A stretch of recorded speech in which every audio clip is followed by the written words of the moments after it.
इस अंग्रेजी ने हमारी जान तो निकाल ही रखी है और ये अंग्रेजी अंग्रेजों को भी नहीं छोड़ेगी, देख लेना।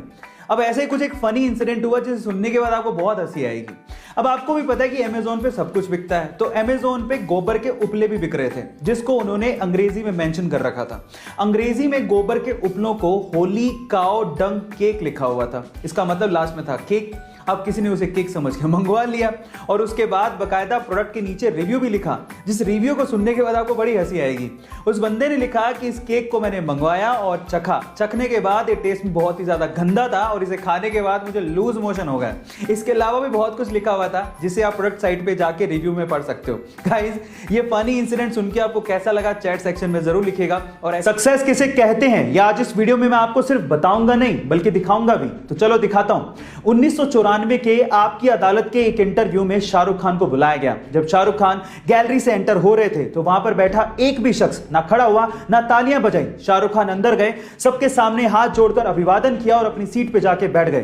तो वहां के लोग कुछ इस तरह से रिएक्ट कर रहे थे, ना जाने किसको बुला लिया हो। लेकिन 21 साल बाद साल 2015 में जब शाहरुख खान को आपकी अदालत के इंटरव्यू में दोबारा बुलाया गया तो दीवानगी का आलम कुछ अलग लेवल पे था। लोग खड़े हुए, सीटियां बजाई, तालियां बजाई और शाहरुख खान का अभिवादन किया।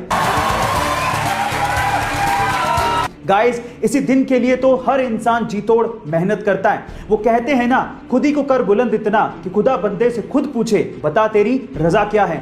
गाइस, एक माँ अपने बच्चों के लिए कुछ भी कर सकती है और कुछ ऐसा ही किया यूपी के वाराणसी की 75 साल की अमरावती देवी ने अपने बेटे के लिए, जिसका बेटा आज से 4 साल पहले फ्रूट की गाड़ी लेके नेपाल जा रहा था, लेकिन रास्ते में ही सामने वाली गाड़ी से उसका एक्सीडेंट हो गया और सामने वाले की मौत हो गई।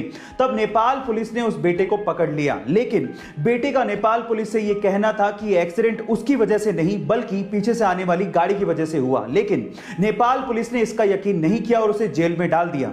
अब जेल से बाहर निकाला जा सकता था, लेकिन उसके लिए 7 लाख रुपयों की जरूरत थी, जो कि उस बूढ़ी मां के पास नहीं थे। फाइनली ये बूढ़ी मां एक तख्ती पर अपने बेटे की रिहाई की गुजारिश लेके वाराणसी के सड़कों पर 4 साल तक घूमती रही और फिर इस मां के 4 साल का संघर्ष काम आया और बीएचयू के छात्रों की मदद से नेपाल से उसके बेटे को रिहा करवाया गया।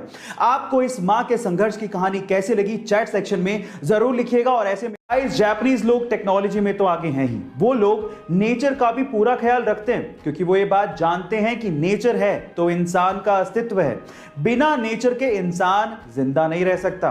अब इसके लिए वो लोग क्या करते हैं, एक सिंपल एग्जांपल से बताता हूं। देखिए, वहां पर एक न्यूज़पेपर चलता है जिसका नाम है ग्रीन न्यूज़पेपर। अब क्या खास बात है इसकी, आप लोग जान के हैरान रह जाएंगे।